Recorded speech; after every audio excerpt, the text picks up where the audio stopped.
നമസ്കാരം. പ്രമുഖ മലയാള ചലച്ചിത്ര നടൻ ദേവൻ BJP വിട്ടു എന്നുള്ള വാർത്തകളാണ് ഇപ്പോൾ പുറത്തോട്ട് വന്നുകൊണ്ടിരിക്കുന്നത്. നമുക്ക് നോക്കിക്കഴിഞ്ഞാൽ മനസ്സിലാവും BJPയിലെ ഏറ്റവും വലിയ സിനിമാ നടന്മാരുള്ള പാർട്ടി ഏതാണെന്ന് ചോദിച്ചാൽ അത് BJP എന്ന് പറയാൻ പറ്റുമെന്നറിയില്ല. NDA എന്ന് വേണമെങ്കിൽ നമുക്ക് അർത്ഥശങ്കകൾക്ക് ഇടയില്ലാണ്ട് പറയാൻ പറ്റുന്ന ഒരേ ഒരു കാര്യമാണത്. കാരണം അഖിൽ മാരാർ, റോബിൻ രാധാകൃഷ്ണൻ, അങ്ങനെ ഞാൻ രണ്ടുപേരെ പേര് മാത്രമേ പറഞ്ഞുള്ളൂ. ഇങ്ങനെ ഒരു കൂട്ടം സിനിമാ നടന്മാരുടെ പ്രതിനിധീകരിക്കുന്ന ഒരു പാർട്ടിയാണ് ഇപ്പോഴത്തെ NDA അല്ലെങ്കിൽ BJP. നമുക്കറിയാം 2026 നിയമസഭാ ഇലക്ഷനിൽ എന്ത് വില കൊടുത്തും കേരളത്തിൽ കൂടുതൽ സീറ്റ് ഉണ്ടാക്കുക എന്നുള്ളതായിരുന്നു BJPയുടെ ലക്ഷ്യം.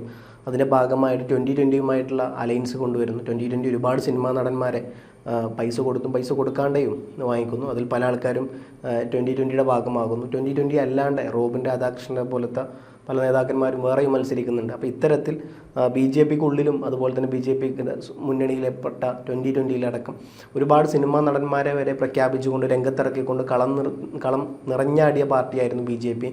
അതിൽപ്പെട്ട അല്ലെങ്കിൽ അതിലും ഇവർക്കൊക്കെ ഒരുപടി മുമ്പേ വന്ന നേതാവായിരുന്നു ദേവൻ. പക്ഷേ ദേവൻ ഇപ്പോൾ BJP വിട്ടു എന്നുള്ള വാർത്തയാണ് പുറത്തോട്ട് വരുന്നത്. എനിക്ക് തോന്നുന്നു ദേവൻ മാത്രമല്ല, അഖിൽ മാരാർ BJP എന്ന് പറയുന്നില്ല, 2020 വിട്ടു. സാബു ജേക്കബ് ജോണിനെതിരെയൊക്കെ പരസ്യമായി പല കാര്യങ്ങളും വിവാദങ്ങളും ഉന്നയിച്ചുകൊണ്ടാണ് അദ്ദേഹം പാർട്ടി വിടുന്നത്. മാത്രമല്ല റോബിൻ രാധാകൃഷ്ണൻ്റെ കാര്യം ഒട്ടും വ്യത്യസ്തമല്ല. അദ്ദേഹം പരസ്യമായി വിട്ടിട്ടില്ല എന്ന് മാത്രമേ ഉള്ളൂ. പക്ഷേ അദ്ദേഹത്തിനും വലിയ തരത്തിലുള്ള അസംതൃപ്തി പാർട്ടിക്കുള്ളിലുണ്ട് എന്നുള്ളതാണ് സത്യാവസ്ഥ. അപ്പോൾ BJPക്കുള്ളിൽ വലിയ തരത്തിലുള്ള പ്രശ്നങ്ങൾ നടന്നുകൊണ്ടിരിക്കുകയാണ്. മാത്രമല്ല പാർട്ടിയുടെ സംസ്ഥാന വൈസ് പ്രസിഡന്റ് സ്ഥാനവും BJPയുടെ പ്രാഥമിക അംഗത്വവും അദ്ദേഹം ഇതോടുകൂടി രാജിവെക്കുന്നു എന്നുള്ളതാണ് അദ്ദേഹം ഔദ്യോഗികമായി പറഞ്ഞത്. ഇത് ആലപ്പുഴയിലെ കണിച്ചുകുളങ്ങര ദേവീക്ഷേത്രത്തിൽ നടന്ന ഒരു പൊതുപരിപാടിയിൽ വെച്ചാണ് അദ്ദേഹം ഈ അപ്രതീക്ഷിത രാഷ്ട്രീയ തീരുമാനം പരസ്യമായി പ്രഖ്യാപിച്ചത് എന്നുള്ളതാണ് അതിൻ്റെ ഏറ്റവും വലിയൊരു പ്രത്യേകത. കാരണം അമ്പലത്തിൽ നടക്കുന്ന ഒരു പരിപാടിയിലാണ് അദ്ദേഹം ഇത്തരത്തിലുള്ള കാര്യങ്ങളെല്ലാം പരസ്യമായി ഔദ്യോഗികമായി പ്രഖ്യാപിച്ചത്. ഇതിന് പലതരത്തിലുള്ള കാരണങ്ങൾ അനൗദ്യോഗികമായ കാരണങ്ങളാണ്. എന്നിരുന്നാൽ പോലും പലതരത്തിലുള്ള കാരണങ്ങളായി പറയപ്പെടുന്നത്, ഒന്ന് രാജിയിൽ കൃത്യമായ കാരണം അദ്ദേഹം ഇതുവരെ പറഞ്ഞിട്ടില്ല. എന്നിരുന്നാൽ പോലും പലതരത്തിലുള്ള കാര്യങ്ങളിൽ ഒന്നാണ് നേതൃത്വവുമായിട്ടുള്ള പല കാര്യങ്ങളും അദ്ദേഹത്തിന് അഭിപ്രായ വ്യത്യാസങ്ങളുണ്ട് എന്നുള്ള കാര്യം. മാത്രമല്ല അദ്ദേഹം മുമ്പോട്ട് വെച്ച പല കാര്യങ്ങളും നേതൃത്വം മുഖവിലക്കെടുക്കുന്നില്ല എന്നുള്ള തരത്തിൽ വലിയ അമർഷവും അദ്ദേഹത്തിനുണ്ടായിരുന്നു. പലപ്പോഴും അദ്ദേഹത്തിൻ്റെ പല പ്രസ്താവനകളിലും നമ്മൾ ഈ സാധനമെല്ലാം കണ്ടതായിരുന്നു. അദ്ദേഹം എത്തരത്തിലാണ് BJPയുമായിട്ടുള്ള ഇടപഴകാൻ നോക്കുന്നതും പക്ഷേ BJP അദ്ദേഹത്തെ അവഹേളിക്കുന്നതും അല്ലെങ്കിൽ അദ്ദേഹത്തിന് മുഖവില കൊടുക്കാതിരിക്കുന്നതൊക്കെ പലതരത്തിൽ അദ്ദേഹത്തെ ഒറ്റപ്പെടുത്തുന്ന രീതിയിലോട്ടടക്കം പല കാര്യങ്ങളിൽ BJP നിലപാടെടുത്തിരുന്നു. അപ്പം അദ്ദേഹം അന്നു മുതലേ പല കേന്ദ്രങ്ങളിലുണ്ടായിരുന്നു. അദ്ദേഹം BJPയുമായി അത്ര ചേർച്ചയിലല്ല പോകുന്നത്. പക്ഷേ അപ്പോഴും ആരും വിചാരിച്ചിട്ടുണ്ടായിരുന്നില്ല BJP വിടും എന്നുള്ള കാര്യമൊന്നും ആരും വിചാരിച്ചിട്ടുണ്ടായിരുന്നില്ല. അപ്പം കഴിഞ്ഞ 6 മാസത്തോളമായി താൻ ഈ രാജി തീരുമാനത്തെക്കുറിച്ച് ആലോചിക്കുകയാണെന്നാണ് അദ്ദേഹം ഇതോടുകൂടി തന്നെ വ്യക്തമാക്കി പറഞ്ഞിട്ടുള്ളത്. മാത്രമല്ല തൃശ്ശൂരിൽ സുരേഷ് ഗോപിയുടെ വിജയത്തിന് വേണ്ടി മാത്രമല്ല ശോഭാ സുരേന്ദ്രൻ്റെ തെരഞ്ഞെടുപ്പ് പ്രചരണത്തിലും താൻ നടത്തിയ പ്രവർത്തനങ്ങളെക്കുറിച്ചും അദ്ദേഹം വലിയ തരത്തിൽ സംസാരിച്ചിട്ടുണ്ടായിരുന്നു. ഈ രാജി വെക്കുന്നതിന് മുമ്പായിട്ട് തന്നെ ഇത്തരത്തിൽ സുരേഷ് ഗോപിക്കും അതുപോലെ തന്നെ ശോഭാ സുരേന്ദ്രനും വേണ്ടി താൻ പ്രയത്നിച്ച പ്രയത്നങ്ങളും അവർക്ക് വേണ്ടി ഉറക്കൊഴിച്ച കാര്യങ്ങളും അവരുടെ പ്രവർത്തനത്തിനും അവരുടെ വിജയത്തിനും വേണ്ടി താൻ അഹോരാത്രം പ്രയത്നിച്ച പല കാര്യങ്ങളും അദ്ദേഹം രാജിക്ക് മുമ്പ് എടുത്തെടുത്ത് പറയുന്നുണ്ട്. ഇതിന് ശേഷമാണ് അദ്ദേഹം ഔദ്യോഗികമായി രാജി പ്രഖ്യാപിക്കുന്നത്. ഇതോടൊപ്പം തന്നെ നമ്മൾ കൂട്ടി വെച്ച് പറയേണ്ട ഒരു കാര്യമുണ്ട്. അദ്ദേഹം എന്നാണ് ഈ പറഞ്ഞ പോലെ BJPയിൽ ചേർന്നത് എന്നുള്ളത്.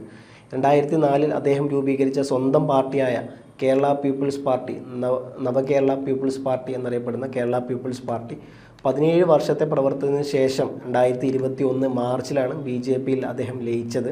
മാത്രമല്ല K. സുരേന്ദ്രൻ നയിച്ച വിജയ് യാത്രയുടെ സമാപന വേദിയിലായിരുന്നു അന്നത്തെയും ഇന്നത്തെയും ആഭ്യന്തരമന്ത്രി അമിത്ഷായുടെ സാന്നിധ്യത്തിലായിരുന്നു അദ്ദേഹം ഈ ലയനം പൂർത്തീകരിച്ചതും പിന്നീട് BJPയോടൊപ്പം ചേർന്ന് പ്രവർത്തിക്കാൻ തീരുമാനങ്ങളെടുത്താക്കി.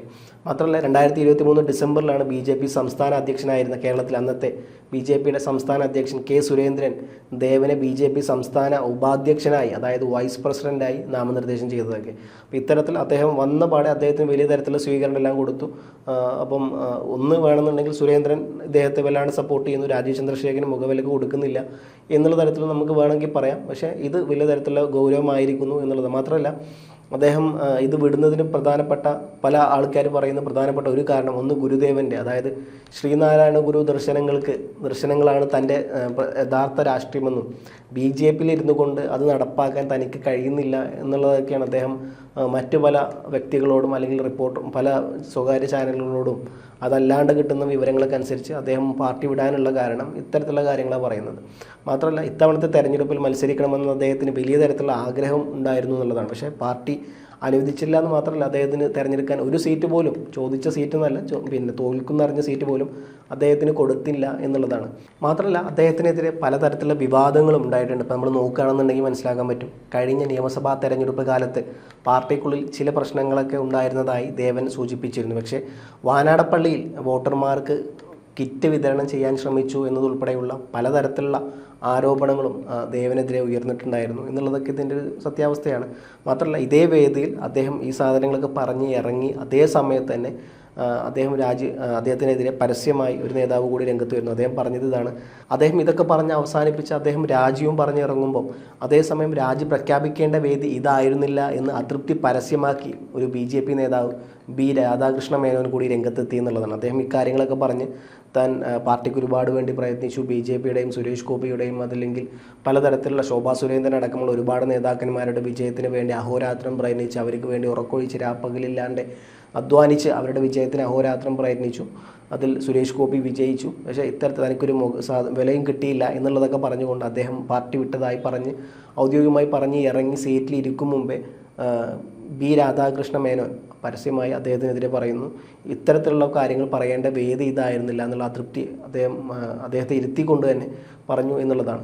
അപ്പോൾ ഇത്തരത്തിൽ BJPക്കുള്ളിൽ പൊട്ടിത്തെറികളുടെ ഒരു ഘോഷയാത്ര തന്നെ നടന്നുകൊണ്ടിരിക്കുന്നു. ഒരു വശത്ത് നമുക്ക് അഖിൽമാരാർ, അതുപോലെ തന്നെ റോബിൻ രാധാകൃഷ്ണൻ, മറ്റു ഒരുപാട് സിനിമ നടന്നു. ചക്ക ചിഹ്നം കിട്ടിയ സിനിമാ നടിയെക്കുറിച്ചൊന്നും ഞാൻ ഒരുപാട് പറയേണ്ട ആവശ്യം ഉണ്ടാവില്ല. അപ്പോൾ അത്തരത്തിലുള്ള ഒരുപാട് നേതാക്കന്മാരുണ്ട്.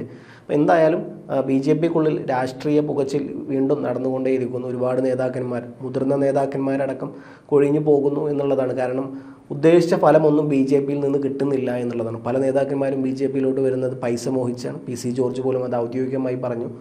തൻ്റെ മണ്ഡലത്തിൽ 4 കോടി രൂപ ഇറക്കിയിട്ട് തനിക്ക് കിട്ടിയില്ല, 31,000 വെച്ച് ഓരോ ബൂത്തിൽ കൊടുക്കണം എന്നായിരുന്നു. പക്ഷേ താൻ വിളിച്ചപ്പോൾ ഒരു ബൂത്ത് കമ്മിറ്റിക്ക് പോലും 31,000 രൂപ കിട്ടിയിട്ടില്ല. ഇത്തരത്തിലുള്ള പല കാര്യങ്ങളും ഇന്ന് PC ജോർജ് പറയുന്നു.